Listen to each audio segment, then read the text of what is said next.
How's it going, everyone? College Lefty, and in this video I have for you all the 99 overall signature series Ty Cobb debut in MLB The Show 19. I'm definitely excited to try this card out. I have not yet made World Series, but I did purchase this card off of the market for about 127,000 stubs after I sold Ken Griffey Jr. So I did debut Ken Griffey Jr. in the last video, and the debut did not go as planned. I mean, I went 0 for 4 with them in the strikeout, so hopefully in this one we will have a better performance here from Ty Cobb. Ty Cobb will be playing left field and batting in the leadoff spot with a pretty much very similar team from the last video. We are going up against Clayton Kershaw, and this opponent has a nice team. I think I have gone up against him once before in this year's game. I think we played at the very same field.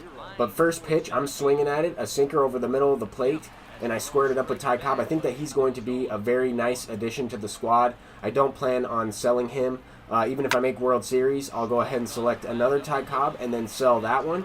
The reason why I picked him up before trying to earn him through World Series rewards was just because I wasn't sure if I was going to be able to play enough games. I've always wanted to try that Ty Cobb out since they released he was going to be in the game. I really enjoyed using the 88 overall version from Conquest, but so far I was unable to get anything going in the first inning. I did have an opportunity, but this opponent is starting off this inning with a base hit, and then Tony Gwynn is just going to decide to give him a free run early in this game. I mean, lets the ball get right by him. That was probably user error, and I took a bad route to that one, but nonetheless, he does get to third base with nobody out, and now we're facing this glitch of a gold card in D. Gordon, and it's going to be really tough to get him out. He has high vision, high contact. He does do the job, hits the ball to second base, and scores the very first run of this ball game. So we're down 1 run, only 1 down in the inning, facing this Matt Kemp on a 3-1 count. This opponent was being very patient at the plate so far, and he was able to send that one up the middle for a base hit. So now we're facing Justin Upton, the signature series version of this card. This is the first time I've ever gone up against him, and he's going to flare one inside fastball into right field. I tried to make the play there with Tony Gwynn. I figured it was worth it to risk it this early in the game with the opponent already having a run. That's going to go. He's going to go up by 2 right there, and now we're just trying to get something going at the plate to follow up the inning, trying to cut the deficit in half. A leadoff double from Tony Gwynn on a 12-6 curveball will do the trick. That's going to be nice, get a runner in scoring position already with Roberto Alomar coming up. And that's the thing, when I'm upgrading my lineup and having a couple of these new guys up at the top of the lineup, like using Ty Cobb, using Griffey recently, the bottom of my order has definitely gotten a lot better. I have Roberto Alomar there. George Brett is an absolute god. He's going to send that one into the gap for extra bases, and I think I'm going to be able to score from first base. I'm going to send Roberto Alomar, and George Brett almost went to third right there. I tried to send him back to second. Probably could have got to third because he threw home, but I wasn't going to risk it. Pablo Sanchez is now batting in the 8th spot. Line that one to left field. That was a slider on the inside half. I was looking for a first pitch over the middle of the plate, and I think if it was a fastball, I would have squared it up a little bit better. But Ty Cobb in his second at-bat after lining out to center field, he's going to get a nice early hit there. I mean, that's big with the 125 clutch, the 125 contact and vision stats come up big there, and it gives Willie Mays an opportunity to smack one into the gap for extra bases, but it is tracked down out there in right field by Justin Upton. What a play. I'm surprised that he was able to get to that one. Not really the best fielder, but he does have a good amount of speed. And so far, I mean, I think that both of us have been robbed a couple times by some good input swings, some good contact barreled up, and we just didn't get the result we were looking for. I mean, right there, I thought that one was going to be sent out for a tie game. Travis Hafner, that slider was over the middle of the plate. But I started to settle down a little bit with Clayton Kershaw. I was able to retire a couple guys in a row. I drew a leadoff walk with Lou Gehrig and then swung at a pretty good pitch. It was low in the zone in a hitter's count. Not the best a pitch you want to swing at in a hitter's count, but I was looking for a fastball. He threw it on a good part of the zone and got me to ground into a double play with Rogers Hornsby. Tony Gwynn smacks that one, but it was hit to center field, so need to pull that one in order to get an extra base hit like I did in the previous at-bat.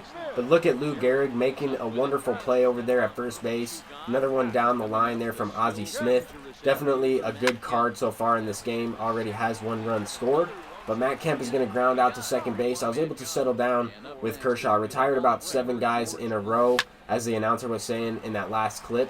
But George Brett is going to send that one up the middle. He's been absolutely incredible for me. I mean, honestly, he's batting in like the 6 or 7 hole. But I can't take out Lou Gehrig or some of these other guys that I have up there Hornsby. I got to keep the balance of the lineup with lefties and righties and switch hitters. But George Brett, I think, has been my best hitter. Him and Lou Gehrig probably since I picked those guys up. And for the price of George Brett, you have to consider trying him out. I mean, he's like 40K, 45K, and definitely worth it. One of the best third basemen in the game. But anyway, Ty Cobb's third at bat. I popped up on a fastball inside. That was definitely a good at-bat from Ty Cobb there, though. I had a couple good pitches to swing at, an outside fastball, and he also dotted up a couple pitches just barely outside the zone. So I was trying to be patient with them and swing at a good pitch. So far, just that one base knock with Ty Cobb, 1 for 3.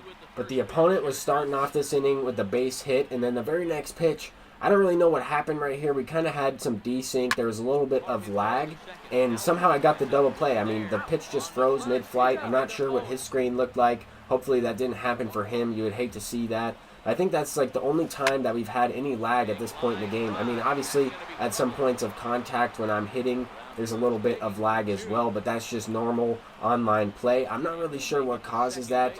And it could be the MLB stadium. I have no idea. It could be my connection as well. I've been having a little bit of issues lately. But George Brett, once again, after Alomar smacks a double, George Brett's going to also hit a double, back-to-back 12-6 curveballs.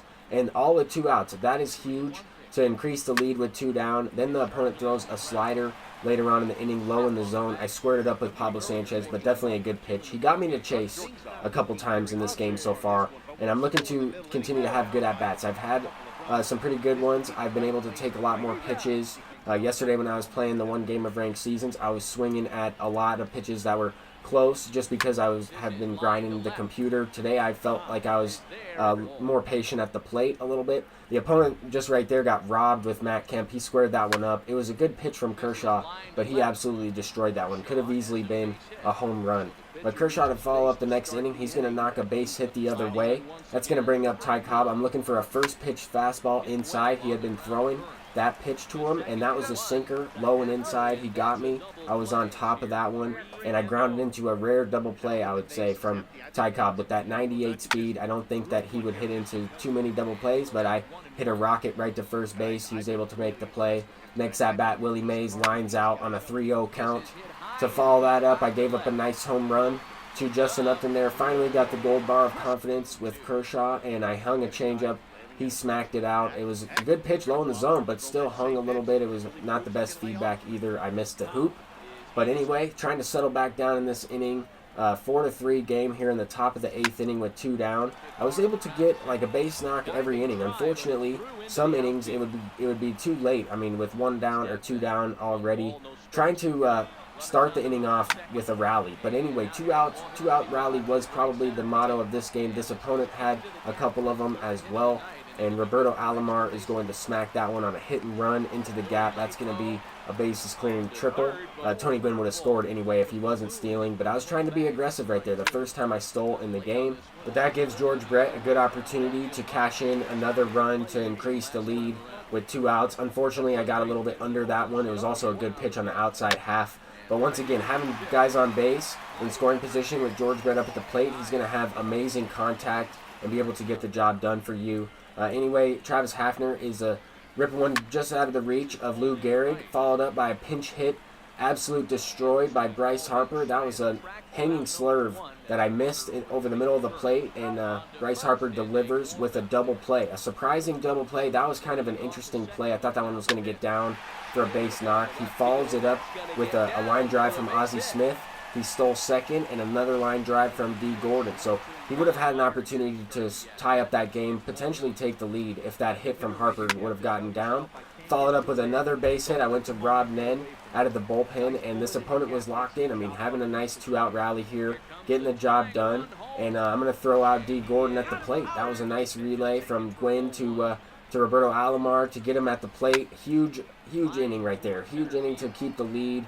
It is the 9th. I'm looking to expand the lead a little bit. And now we have Frank Thomas up at the plate, pinch hitting for the pitcher. Since I brought in Rob Nen without any stamina really, or he was already kind of tired, I went to Frank Thomas. Didn't really want to waste that at-bat at the plate, and I was able to hit a triple to start the inning off. So that's going to be huge. I'm going to be able to pinch run Ricky Henderson or Joe Morgan. In place of him, I decided Ricky Henderson, and Ty Cobb has a chance to cash in another run. I got under that one, hit the slider low in the zone, and that is going to be able to get the job done. 99 speed, should score. I got kind of a bad jump, but he is in there safely. So luckily I chose Ricky Henderson there. I think if I would have picked Joe Morgan and got that same jump, then I'm out at the plate. But Rogers Hornsby is delivering the dagger in this game.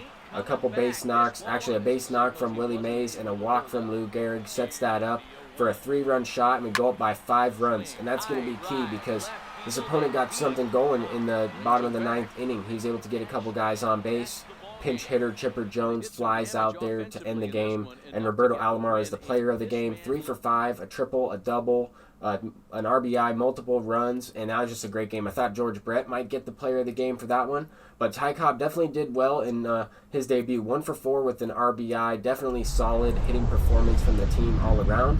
But thank you guys so much for watching. I am at about 870 now, so I'm going to try and make a push towards World Series tomorrow or so. If I can get my internet fixed up, I will go ahead and stream that. But thank you guys once again, and I hope you guys enjoyed this video. Peace out.